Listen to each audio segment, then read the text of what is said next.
Brusquement kidnappé, je deviens esclave. Tous les jours, des heures et des heures de travail.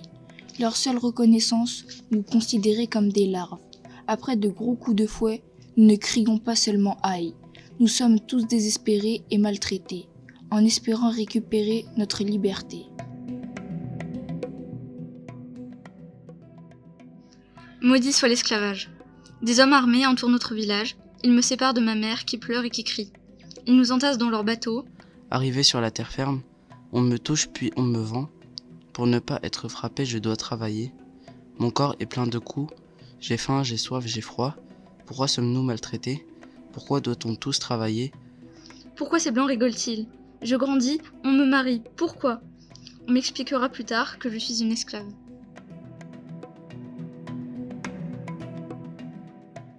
J'étais regardé avec pitié. Tout le monde nous frappait. On faisait ce qu'ils disaient. Je coupais la canne, ça me dérangeait. Dans ma tête, les maîtres, c'étaient des mauvais êtres.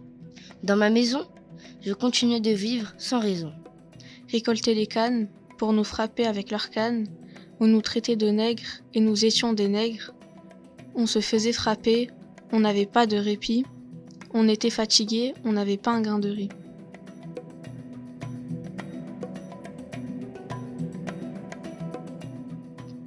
Je suis un esclave, enfermé dans une cave. Fouetté, je travaille à longueur de journée.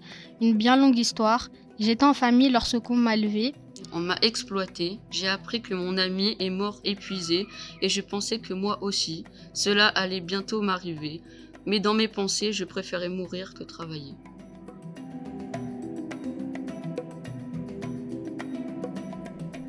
Les blancs se pensent supérieurs à nous. Ils nous jettent dans des trous et sous des verrous. Juste pour notre couleur de peau, ils nous maltraitent comme des bourreaux.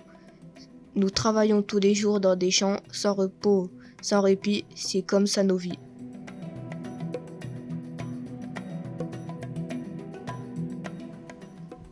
Les jours sont noirs, le désespoir est présent, nous mourrons de faim. Nous travaillons jour et nuit sans arrêter. Chaque jour, 2 à 4 personnes de notre village meurent de fatigue et de torture. Un jour, nous nous révolterons.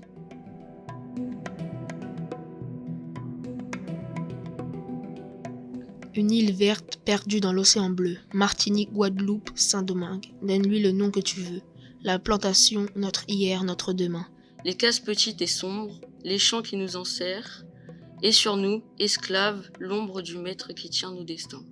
Le travail incessant, le fouet sur nous, la canne partout, le rythme de nos chants. Chaque matin, je rêvais d'être dans ma famille, tranquille et au chaud. Un jour, est-ce que je serai libre ? On ne m'a rien donné, pas même de la chaleur humaine pour survivre. Nos vies sont brèves et marquées par la peur, nous espérons, car dans nos rêves, il y a un ailleurs. Nos frères marrons parcourent la forêt, ils nous appellent, cachés dans les vallons, toujours traqués, ils se rebellent.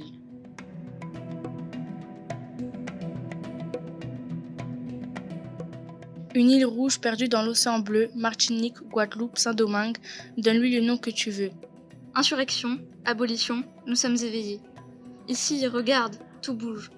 Un mot partout sonne, assez. Dans ma plantation, je rêvais de liberté. Dans les champs de canne à sucre, je rêvais d'égalité. Dans mes rues de travaux, je rêvais de fraternité. Un jour, on m'a dit que je serais libérée. Alors j'ai commencé à espérer, à avoir foi en l'humanité. Jamais je n'oublierai ma vie d'esclave, jamais je n'oublierai ces corps dans ces entraves. Je ne veux que le bonheur du monde, je veux que le soleil dans le nouveau monde brille pour tous les humains. Naître captif, vivre esclave, m'être inflexible, nombreux outrages. Du courage, après l'oppression naîtra la liberté. Dans le combat et la solidarité, dans la lutte et la dignité, jouer, chanter, danser, rier, leurs cœurs retrouveront leur humanité.